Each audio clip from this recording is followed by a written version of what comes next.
Muy buenas tardes a todos los compañeros y amigos que a través de las redes estarán observando esta exposición sobre los procedimientos en Roma. Mi compañera Stephanie Paredes y este servidor Alejandro Artigas estaremos para ustedes en Derecho Romano 2 disertando un poco de lo que son los procedimientos en Roma, como anteriormente dije. Los procedimientos son el conjunto de normas que establecen la forma en que deben desarrollarse los procesos. En sí, el proceso es el conflicto mismo que se desarrolla a través de un procedimiento. Nuestros antepasados romanos tuvieron bastante y se esforzaron bastante en desarrollar lo que era el derecho, las leyes y toda la normativa legal. Sin embargo, podemos decir muy sucintamente a general que los procedimientos en general se clasifican tanto en público como privado. Estos son procesos, los públicos, que están sometidos a procedimientos especiales ante magistrados especiales. De estos son materia los delitos públicos, de allí por eso los procedimientos públicos, y las materias administrativas en que una de las partes es el Estado romano como gobierno, como señor, como el que ejecutaba todas las normas. También podemos hablar de los procesos privados, de estos que son materia los procesos civiles, en la que el afectado es un particular y los delitos privados, es decir, delitia, entre estos entran el daño y el fortún. Todo procedimiento se desenvuelve a través de las acciones procedimentales que se hicieron en los periodos, que se dio en el periodo arcaico y en el periodo clásico. Los procedimientos privados se clasifican tanto en declarativos, ejecutivos, generales y especiales. Podemos decir que los procedimientos declarativos tienen por finalidad establecer un derecho en favor de una de las partes.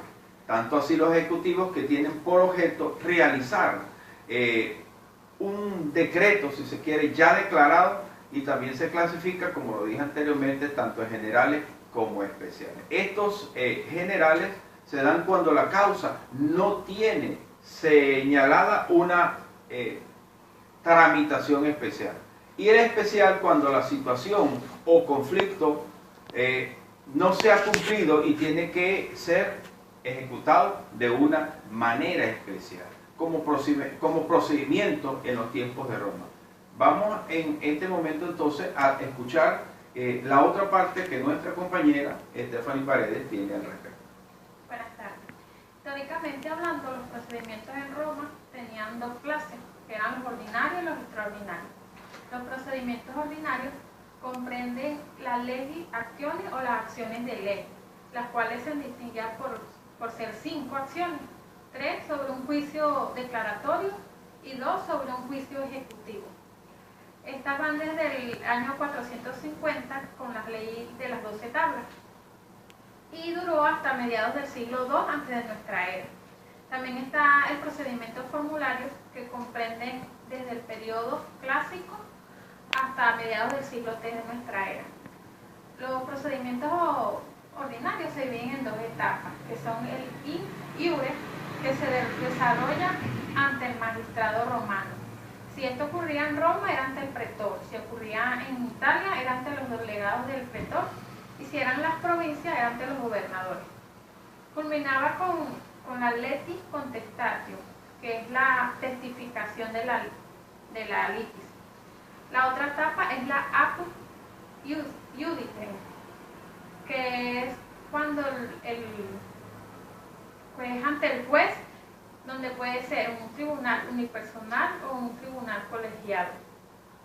El tribunal unipersonal es donde era un juez único elegido por una de las partes, y este estaba obligado a asumir esa función de una manera pública, es decir, no era remunerada, pero no estaba obligado a dictar una sentencia, tanto que él se podía jurar ante los dioses de su incompetencia, y de esta manera el magistrado tenía que designar un nuevo juez.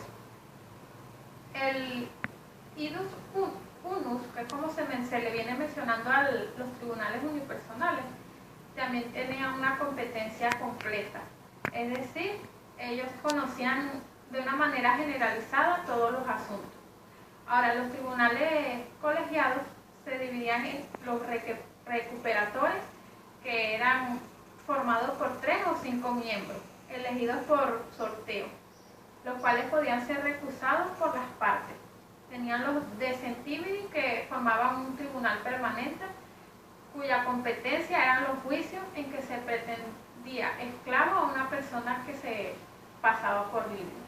Y los centubili, que eran los tribunales formados por más de 100 miembros, que funcionaban divididos en secciones o salas. Estos tenían una competencia propia en causas de libertad y tenían competencia preventiva. En el caso de los tribunales unipersonales, que eran solamente en 2 materias, las materias de derecho sucesorio y las materias de derecho real. Ahora los procedimientos extraordinarios nos lo va a continuar el compañero Alejandro. Continuando en este conversatorio de quizás un poco complicado, exigente, pero muy interesante de derecho romano por el asunto de usar mucho el latín, seguimos entonces con lo que son los procedimientos extraordinarios.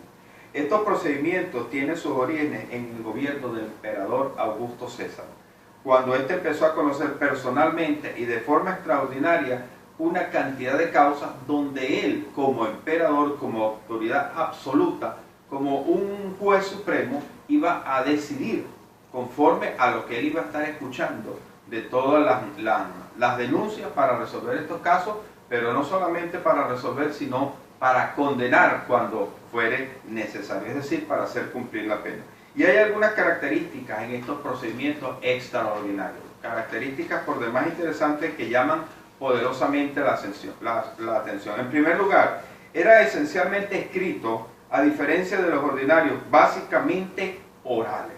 Eran ya, en esos tiempos de Roma, 200 años antes de la era, ya existían los procesos orales. Cuando en estos tiempos de quizás unos 20, 22 años para acá, se vuelven a retomar en Venezuela los procesos orales. En segundo lugar, la demanda se presenta por escrito al tribunal y es notificada por el auxiliar de la administración de justicia.